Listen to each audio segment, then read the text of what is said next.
korbannya sangat banyak kayak gitu ya. Jadi aneh itu dan makin jelas itu kondisi air laut sama sekali nggak ada. Kadang-kadang ini terdengar kayak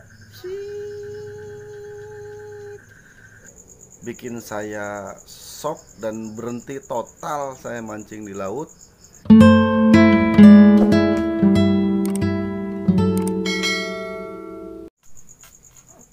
Assalamualaikum warahmatullahi wabarakatuh. Jumpa lagi bersama saya di Ewal Channel. Ngopi dulu, ngopi ya. Bismillah. Oke. Oke guys, untuk video kali ini saya mau menjawab beberapa pertanyaan ya yang ada di kolom komentar channel YouTube saya. Juga ada yang melalui email, ada juga yang di Facebook saya. Pertanyaannya sama, hampir sama ya. Bang, kenapa sekarang kok jarang bikin konten mancing gitu ya? Ada lagi yang tanya, bang, mancing liar kok udah jarang dikontenin lagi mancingnya gitu. Sama lah, poinnya itu aja ya. Oke, saya jawab ya, jawabannya satu aja ya, karena pertanyaannya sama, merujuk ke sana. Jawabannya sederhana, di tempat saya ini lagi musim hujan ya, karena kebiasaan saya mancing di sungai, di rawa-rawa, kemudian di kolam-kolam, di parit-parit, tambak kayak gitu kan. Jadi untuk musim hujan kayak gini kondisinya banjir gitu, jadi sulit untuk mancing. Selain daripada untuk kesehatan juga ya, biar kita nggak kehujanan, sering kehujanan ya, memang ikan juga kurang begitu bagus ya, karena hujannya itu biasanya dari subuh sampai malam gitu, bahkan juga dari subuh sampai subuh lagi. Saking aja ini baru berhenti tadi nih hujan nih ya, ini masih basah-basah ya, di luaran masih basah. Ini juga udah pada kelam lagi tuh, banyak kodok yang bunyi-bunyi minta hujan lagi. Oke, gini aja lah sekarang ya, saya mau berbagi tentang suka duka pengalaman memancing ya, pengalaman memancing. Sebetulnya saya itu pemancing laut dulunya ya, karena hobi saya memancing itu dimulai pada yang seriusnya ya. Kalau dari kecil juga seneng mancing, tapi yang seriusnya, yang sering mancing sampai dijadwalin kayak gitu ya, itu di tahun 1999 waktu saya masih SMA ya. Saya masih SMA dulu. Nah, tahun 99 itu dulu saya mancing di laut, keseringnya saya mancing di laut. Karena posisi dari sini, dari rumah saya ke arah utara sana ya, itu kurang lebih 10 km lah. Itu sudah pantai utara ya, tepatnya di Karawang ya, di Desa Ciparage Jaya atau di Cilamaya ya namanya ya. Kalian bisa searching aja lah, kata kuncinya itu Karawang, Cilamaya atau Ciparage Tempuran. Pasti ada yang namanya Pantai Tanjung Baru. Nah, dari pantai itu ya, saya sering mancing. Mancingnya kemana ya? Ke tengah. Di tempat saya, di bibir pantai ke tengah laut itu, spot-spot mancingnya biasanya ditandai dengan lokasi-lokasi pengeboran minyak ya, dari Pertamina biasanya kayak gitu. Di kita itu, di tempat saya ini ada 3. Yang pertama ada pengeboran Belet, kemudian Johnson, kemudian ada lagi Doyong namanya ya. Nah, kalau kita berangkat dari pantai menuju ke Belet nih, ke yang pertama, kurang lebih sekitar 2 sampai 3 jam lah, 2 sampai 3 jam baru sampai ke sini ya. Ini ada lampu kan, ada cempor namanya ya, karena akan pengeboran minyak. Sementara kalau kita ke Johnson tambah lagi nih 1 jam ya, jadi 3 sampai 4 jam lah ke sini ya, tergantung cuaca. Kalau kita mau ke Doyong, ini paling tengah ya, itu tambah lagi juga sejam lah, kira-kira 5 sampai 6 jam dari bibir pantai. Nah, saya lebih sering mancing ke Belet ini ya, yang pengeboran minyak yang pertama. Mancing karena di sini tempatnya ikan-ikan GT ya, atau Giant Tripali ya kayak gitu. Kalau di kita itu namanya cuy rambut. Nah, ya kayak gitu, barakuda lah di sana banyak. Nah, kalau di tempat saya itu mancing yang menggunakan perahu kecil ya. Perahu kecil itu hanya cukup untuk 7 orang saja ya, 6 sampai 7 orang. Kalau udah 8 udah susah lah, udah sempit kita lempar-lemparnya gitu ya. Perahunya juga kasihan gitu. Pokoknya antara 6 sampai dengan 7 rata-rata perahu di saya itu di tempat sini gitu. Kira-kira muatannya segitulah. Kalau di tahun 99-an ya, itu harganya untuk 7 orang kita ke tengah laut itu kisaran harga 350.000 ya, kisaran harganya 350 itu dulu ya, tahun 99.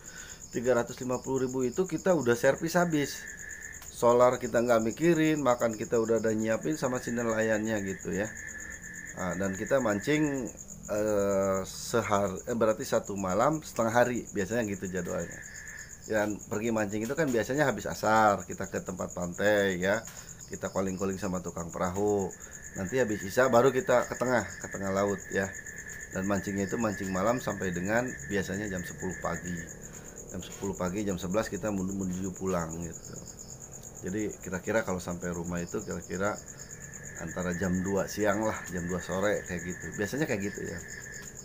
Nah, ini pengalaman saya yang bikin saya shock dan berhenti total saya mancing di laut. Reel perlengkapannya, joran, reel, senar itu masih ada. Nanti saya perlihatkan ya. Dulu saya mancing di laut ya.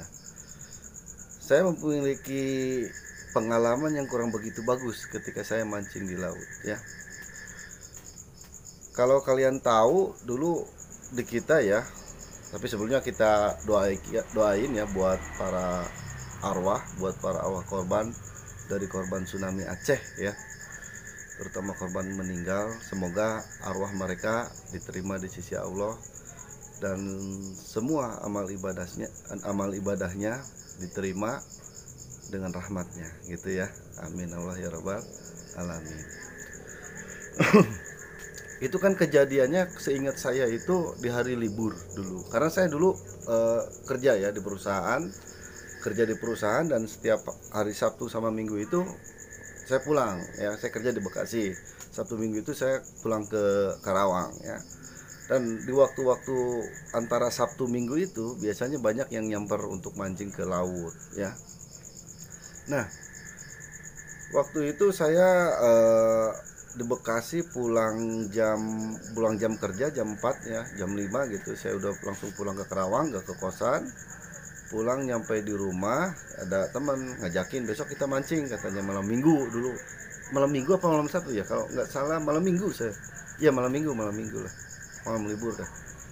Nah, ketika malam Minggu itu saya mau mancing, ternyata teman-teman yang lain banyak yang nggak bisa gitu, karena dia katanya minggu kemarin udah mancing katanya gitu. Ada beberapa halangan lah yang nggak bisa ditinggalin, terutama urusan rumah ya. Nah, selanjutnya akhirnya saya cari-cari teman saya yang ngajakin, Karna namanya ya, karena tetangga dekat ya. Nah, ketika sudah tidak memungkinkan lagi untuk mancing karena orangnya kurang, yang siap cuma berdua, saya sama Karna. Lalu kita putuskan mancing itu nggak ke tengah, jadi kita mancing di bagangan. Tahu nggak bagang? Bagang itu yang ada rumpon gitu ya, ada kayak saung-saung yang di tengah laut. Bagang cumi itu, bagang teri kan kayak gitu ya. Nah, yang kayak gini nih bagangnya ya posisi. Nah, akhirnya mancing di bagang. Dulu itu saya beli umpan sama sewa perahu itu hanya berapa ya, nggak lebih dari 100 kurang lah, 100.000 kurang dulu itu, karena kan dekat ya, jaraknya cuma 1 jam dari bibir pantai itu kita diangkut ke bagang itu. Nanti ketika di bagang di tengah turun kita ya, naik ke bagang, mancing di bagang. Malam Minggu kalau nggak salah, yang jelas iya malam Minggu itu dulu tahun 2004 bulan Desember saya masih ingat, karena itu momen-momen yang bikin saya trauma gitu, yang bikin saya shock, trauma, dan saya memutuskan untuk tidak lagi mancing di laut gitu ya. Buat saya ya, saya takut aja ya, saking takutnya. Saya berangkat itu karena sebelumnya masih cari-cari orang juga buat mancing, jadi harusnya berangkat asar, tapi berangkatnya setelah sholat maghrib. Setelah adzan maghrib, saya akhirnya udah fix hanya 2 orang yang bisa ikut mancing. Ya, kemudian jalanlah naik motor saya ke pantai ke sana ya. Itu ketemu tukang perahu, dan kebetulan perahunya ada Mang Darma apa Mang Karma dulu ya, Mang Darma ya, Mang Darma, perahu Mang Darma. Perahunya udah jelek banget itu dulu ya, karena depannya itu yang bagian depannya ditambal pakai ini apa namanya, pakai apa yang di motor itu plat nomor motor gitu, bocor, sering ditahu gitu ya, sering dibuangin airnya karena bocor gitu. Tapi bukan itu poinnya. Akhirnya jadilah, singkat cerita, saya jadi berangkat ke tengah laut itu, ke Bagang itu hanya 2 orang ya. Itu dari Bagang itu malam itu biasanya kan ada ombak atau gimana, itu air tenang. Dan ke Bagang itu nggak 1 jam ternyata ya, karena saking tenangnya jadi perahu bisa cepat, nggak harus muter ngikutin ombak, dia lurus aja udah nyampe ya. Itu kurang dari, ya hanya setengah jam lah, setengahnya aja ya, setengah jam udah nyampe saya itu, udah nyampe di tengah. Oke, turun di sana. Sebelumnya kita udah belanja dulu ya, keperluan makan minuman ya, buat begadang gitu ya, kopi lah kayak gitu. Umpan udah siap. Kemudian seperti biasa si Mang Darma, iya Mang Darma bukan Mang Karma, Mang Darma ya, Mang Darma bilang nanti saya jemput katanya jam 8 gitu, jam 8 pagi nanti dia dijemput, dia mau jemput gitu ya. Nah, oke lah, kita udah naik ke Bagang. Kemudian si Mang Darma itu dia pulang gitu ya, karena udah dia nggak apa-apa, dia pulang, nggak mancing, nggak jaring ikan, dia cuman perahu sewaan buat mancing gitu aja, ojek ya, ojek online. Tapi ini ojek online-nya ojek perahu gitu. Nah, setelah itu saya berdua sama Karna itu di apa namanya, di Bagangan itu. Yang terjadi adalah laut tidak, sama sekali tidak ada riakan ombak. Udah kayak empang, gimana sih kalau kita empang lihat di apa namanya, di empang-empang depan rumah gitu, gemercik air, riakan aja nggak ada itu. Istilah kata udah kayak apa ya, lataran gitu loh. Udah kayak apa ya, halaman rumah udah nggak ada riak sedikit pun. Dan itu gerah banget, gerah, nggak ada angin, gerah. Dan mulai mancing dari sekitar jam 9 ya, kita start mancing jam 8 jam 9 sampai pagi lagi saya nggak dapet ikan. Si Karna juga sama, nggak dapet ikan, nggak ada ikan. Saya itu di tengah laut sama Karna itu sampai buka baju karena saking gerahnya, panas banget, panas banget. Dan biasanya kalau kondisi panas kayak gitu ya, si apa namanya, si air laut itu kayak yang menyala kan, karena banyak zat garam atau gimana gitu ya. Sinar bulan nggak terlalu terang sih waktu itu, jadi kelihatannya gimana ya, aneh aja gitu. Jadi suasananya gerah, panas, nggak ada angin. Saya aja biasanya pakai jaket kan, kalau yang namanya di tengah laut itu mancing, pakai upluk penutup telinga gini kan. Tapi pada saat itu saya sampai buka baju, boro-boro jaket gitu, pakai baju kaos aja udah gerah gitu. Buka baju sambil kipas-kipas gini mancing itu di Bagangan itu ya. Saya tanya, ngobrol ya, ini aneh amat ya gitu. Biasanya kan nggak kayak gini gitu kan. Nah, kita kan ada senter tuh, ada baterai ya. Ketika kita sorot ke bawah itu kan kalau kaki-kakinya kan cuma dari bambu ya. Karena cuma 15 sampai 12 sampai 15 meter aja sih itu kedalamannya ya. Kan kaki-kakinya itu banyak bambu-bambu yang ke bawah itu. Kita lihat kalau yang sudah menyentuh air laut itu kan biasanya dia ada timbul kayak karang-karang gitu ya, atau agak terlihat basah. Itu jauh. Jadi ini karang-karang kering itu jauh gitu. Di sini baru apa namanya, air laut gitu, yang ketutup air laut. Jadi saya prediksiin ini surut bener-bener surut nih air nih gitu ya. Jadi nggak ada riak ombak, nggak ada angin, suasananya gerah, ikan aja nggak makan, sama sekali ikan nggak makan, sama sekali. Iya, di tengah laut itu mustahil kalau kita, istilah katanya ya, kalau apa yang namanya di tengah laut, kita ada kail, kasih puntung rokok aja ada yang makan. Beneran, saya sering kayak gitu, kasih bulu ayam aja ada yang makan. Ini sama sekali nggak ada. Kita udah pakai udang bagus itu, udang yang udah di es gitu ya. tapi sama sekali nggak ada sambaran. Ikan kecil apalagi ikan besar ya nggak ada. Kita popping juga di sana nggak ada, sama sekali nggak ada sambaran ya. Dan itu semakin malam, saya kira gini, kalau ini mungkin masih sore ya, tapi kalau nanti udah jam 12 atau lewat lagi ke jam 2 mungkin udah agak dingin gitu. Wah, tapi ternyata tidak sesuai prediksi. Tidak sesuai prediksi. Ternyata malah semakin mau ke pagi ya. Itu sampai dengan jam 2 dini hari, gerah, saya keringetan, buka baju aja keringetan di tengah laut. Ya, keringetan di tengah laut. Udah akhirnya udahlah, saya simpen aja joran itu ya, karena di bambu-bambu masukin aja gitu, dipantengin gitu. Ya saya ngopi-ngopi ya anak muda lah ya dulu ya, kalau dulu ya masa-masa jahiliyah ya gitu ya, ya nggak bener lah gitu, nggak benernya itu kadang kan suka bawa penghangat tubuh kayak gitu lah. Kayak gitu. Akhirnya sampai apa namanya, sampai menjelang subuh itu ya sama sekali nggak ada. Ya kita lebih banyak makan mie gitu ya, karena bawa termos ya buat air panas ya, minum ngopi sambil saya juga berpikir, agak kecurigaan sama teman saya sih, karena itu ini kok kayak begini nih, sama sekali nggak ada. Kadang-kadang ini terdengar kayak Swiit. Saya pikir ini kayak suara peluit, kayak apa sih ya, kayak apa sih kalau benang gitu ketiup angin Swiit, ya kayak gitulah Swiit, udah kejauhan. Oh ini barangkali kapal besar yang lewat gitu ya. Tapi sering tuh suara-suara kayak gitu tuh sering. Sering kayak gitu tuh. Itu di tengah laut. Ya, bulannya kadang redup, kadang terang gitu ya. Kayak mau hujan tapi enggak gitu. Tapi panasnya luar biasa. Walaupun nggak ada matahari, gerahnya luar biasa.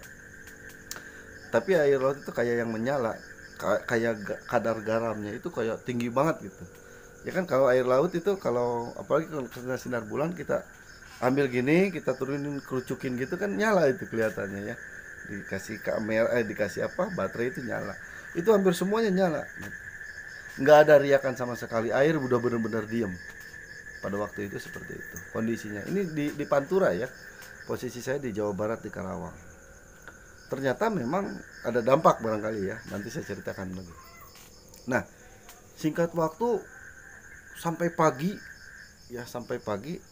kita ketiduran ya, waktu sekitar jam 4 lah kita ketiduran, bangun kita jam 7 ya, bangun kita jam 7. Dulu itu tahun 2004, waktu zamannya HP Nokia yang apa yang jadul itu ya, 3315 yang kayak gitu, itu nggak ada sinyal di sana, nggak ada sinyal ya. Jadi saya bukan telepon si Mang Darmanya itu yang tukang perahu, tapi telepon warungnya gitu, yang tempat dia standby gitu. Tolong minta dijemput buru-buru lah gitu ya, karena udah jangan nunggu sampai jam 8 lah, jam 7 aja udah cabut kita gitu kan.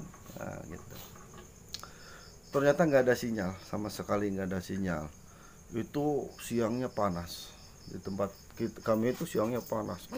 Saya hanya berteduh berdua sama teman saya, karena itu di saungan yang kecilnya itu kota kepanasan gitu, kehabisan air mineral kita udah habis gitu. Saya takut kalau minum air laut, katanya semakin diminum semakin haus, jadi saya nggak berani. Jadi tahan aja, haus udah lapar, persediaan makanan kan habis ya, waktu semalam saya habisin itu. Nah, tapi yang bikin saya lihat lagi ke bawah, saya pastiin karena udah jam 8 ya dulu ya, udah masuk jam 8, saya lihat ke bawah ada sekitar berapa ya, hampir 1 meter atau kurang lebih 1 meter lah jarak. Ini loh, kalau bambu itu kan gini ya, kalau dulu bekas dia tergenang air kan ada karang-karangnya tuh ya kan. Ini surut, kayak surut jauh banget gitu, kayak gitu. Dan sampai pagi pun itu sangat tenang, airnya sangat-sangat tenang, tidak ada riakan sama sekali, tidak ada gelombang sama sekali. Saya tahan lapar, tahan haus, tahan panas sampai jam 11 siang. Waktu jam 11 siang, Mang Darma itu belum juga datang. Belum juga ada sinyal untuk saya telepon. Semakin lapar, semakin haus, semakin kepanasan. Udah bingung nih saya berdua gitu ya. Mustahil ini kan. Dan dari apa namanya, dari biasanya itu kan banyak lalu lalang yang namanya perahu itu ya, suka lihat yang pasang jaring, yang ke bagang, karena bagang itu kan banyak ya, ada sekitar 6 kalau dulu ya, 6 apa 8 ya, sekitar segitu. Jadi kan bagang itu ada isinya, jadi ada lalu lintas perahu gitu, yang besar maupun yang kecil, yang mau nangkap ikan. Tapi pas waktu hari itu hari minggunya paginya nggak ada sama sekali, emang dari malam aja udah nggak ada gitu, udah nggak ada. Pagi itu saya, wah gitu ya, sejauh mata memandang kan lautan aja, saya tengokin sama teman, barangkali kalau ada perahu lewat kita bisa sweet gitu ya, minta tolong gitu loh buat ke darat gitu ya. Tapi ternyata enggak, saya tahan tuh, panas haus juga saya tahan. Yang akhirnya singkat waktu sudah lewat zuhur masih juga belum datang, sudah hampir mau asar. Nah, kelihatan dari jauh itu ada kecil banget tuh perahu yang menghampiri ke kita. Ya kan, perahu datang ke kita tuh menghampiri. Oh itu, saya pastikan makin dekat gitu ya, karena dia cepat ya, karena nggak ada halangan ombak atau apa ya. Makin dekat gitu kan. Oh ternyata itu, kita pastikan itu perahunya Mang Dharma. Pas gitu dia jemput ke saya, dia nggak ngomong, Mang Dharma itu nggak ngomong. Wah teman saya marah tuh, karena itu marah sampai ya nadanya udah tinggi ya, ngebentak Mang Dharma itu. Tapi Mang Dharma cuma diam aja, Mang Dharma diam aja, cuman dia bilang nanti saya ceritainnya nanti di darat aja katanya gitu. Ya nggak gitu Mang, udah jangan ngel kata saya, udah yang penting kita itu aja. Mang minta minum, oh ada air sedikit aja, kita bagi dua karena saking hausnya, yang nggak kuat itu haus ya, kalau lapar masih bisa ditahan lah, karena itu panas juga, nggak minum ya. Berapa jam tuh dari pagi ya, kayak orang puasa ya. Kalau puasa di rumah, ini puasa di tengah laut, saungannya kecil, panasnya juga udah terik gitu ya. Akhirnya naik perahu, langsung pulang, singkat waktu nyampe ke pantai. Pas waktu nyampe ke pantai, itu warung-warung penuh sama orang. Kan ada warung-warung tuh di pinggir pantai, semuanya nonton, nelayan itu perahunya parkir semua. Dan nonton gitu, nonton TV gitu. Nonton TV satu aja sampai puluhan orang. Ada warung 8, ada TV-nya satu, digerubungi orang. Gitu kan. Ya kan? Udah gitu saya turun, ngomong, "Mang, ini ada apa?" Nah, jadi gini, kata dia gitu. Ada bencana alam katanya, gitu ya. Ada bencana alam. Dulu nggak dikenal tsunami. Mang Dharma itu bilangnya apa? Ada bencana alam ombak besar gitu ya. Coba lihat aja di itu. Wah, saya lihat itu ke televisi, ikut nonton sama itu, masya Allah itu kejadiannya. Yang di Aceh itu kan, yang di luar negeri juga ada ya di wilayah Asia. Tapi yang paling parah di Aceh itu ya, kejadiannya, masya Allah gitu. Itu saya sama, karena cuma lihat-lihatan aja. Oh ternyata ini ada ini gitu, kejadiannya semalam itu. Yang wah korbannya sangat banyak kayak gitu ya. Dan itu terjadi di Aceh itu pada hari pagi minggunya ya, kalau nggak salah ya, pagi minggunya itu. Sementara di Aceh itu air bah besar sampai berapa, ratusan kilometer ya, ke perkotaan juga air lautnya masuk. Tapi di tempat saya di pantai utara itu tenang banget dan cenderung surut, emang surut. Oh iya surut, waktu saya sampai ke pantai aja sama perahu Mang Dharma itu kita jalannya jauh gitu, surut perahunya, udah kandas di situ gitu. Kita jalan aja. Nah jadi gitu kondisinya pada waktu itu, waktu kejadian tsunami itu saya posisi di tengah laut ya, di tengah laut saya sedang mancing dan saya sangat shock sekali ya, karena mengalami kejadian yang aneh kayak gitu tadi di laut. Dan ketika saya lihat berita di televisi, ketika saya udah sampai darat sama teman saya, ternyata ada musibah nasional ya, yaitu bencana alam tsunami, dimana korbannya yang sangat banyak, yang sangat memprihatinkan ya. Itu terutama di wilayah Aceh kalau nggak salah ya, yang paling ini ya. Nah dari situ ya, itu teguran buat saya ya.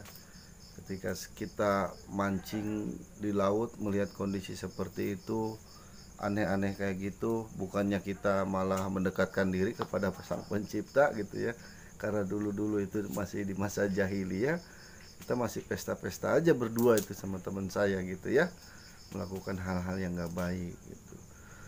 Sementara di tempat yang lain sedang terjadi musibah, dan itu shock bagi saya. Bagaimana kalau ketika itu di tempat saya yang kena atau saya yang terdampak, saya korbannya? Wah, udah shock. Makanya setelah itu saya berhenti mancing di laut. Jadi itu pengalamannya ya. Di antara beberapa, ada lagi sih ya pengalaman-pengalaman yang menyedihkan, mensusahkan ketika saya mancing di laut. Ini walaupun istilahnya sakit nggak berdarah lah kayak gitu, walaupun misalkan cuman kondisi seperti itu, tapi sudah cukup membuat saya shock dan saya putuskan untuk berhenti mancing di laut. Oke, itu aja cerita saya pada malam hari ini. Mudah-mudahan jadi apa istilahnya ya, manfaat lah ya buat kita semua. Tapi yang jelas itu alasan saya kenapa saya berhenti mancing di laut. Bukan karena apa-apa ya, bukan karena apa-apa, tapi karena itu. Jadi gitu ya para penonton. Buat para subscriber, terima kasih yang masih tetap setia. Stay tune terus di Ewal channel ini. Oke, mohon maaf bila ada kekurangan atau kelebihannya. Yang jelas ini adalah real history ya, berdasarkan kisah nyata saya pribadi. Akhirul kalam, wabillahi taufiq wal hidayah. Assalamualaikum warahmatullahi wabarakatuh.